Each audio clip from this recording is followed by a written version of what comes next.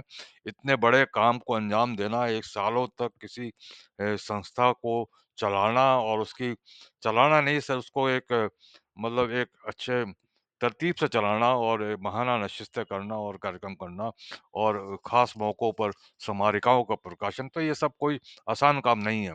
और आप सुन देखें गोविंद गुलशन साहब का एक शेर इसमें से कि ज़िक्र जब होता है उसका तो ख़यालों में मेरे, ज़िक्र जब होता है उसका तो ख़यालों में मेरे, फूल से खिलते हैं, खुशबू सी बिखर जाती है, फूल से खिलते हैं, खुशबू सी बिखर जाती है। जगदीश जैन साहब का एक शेर इसमें सुन लें, ये देखें कि बस के साँस पे मौकूफ़ सिलसिला ये है, बस के साँस पे मौकूफ़ सिलसिला ये है, हयात ओ मौत में कितना है फ़ासला देखें, हयात ओ मौत में कितना है। जगदीश रावतानी साहब का एक शेर देखें कि दो फरिश्तों का वो जन्नत सा सजाया घर भी, दो फरिश्तों का वो जन्नत सा सजाया घर भी एक शैतान के साये से बिखर जाता है, एक शैतान के साये से बिखर जाता है।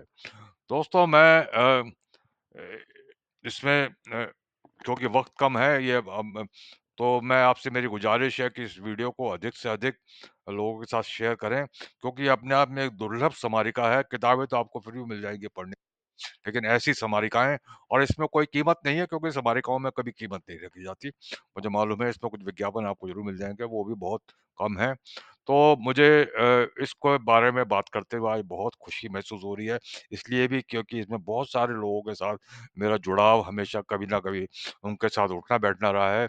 कुछ नाम मेरे ज़हन से निकल गए, नहीं बोल पाया मैं क्योंकि बहुत लंबी फ़हरिस्त है, तो उसके लिए माफ़ी चाहता हूँ। और उम्मीद है आपको ये वीडियो जो है ज़रूर पसंद आया होगा।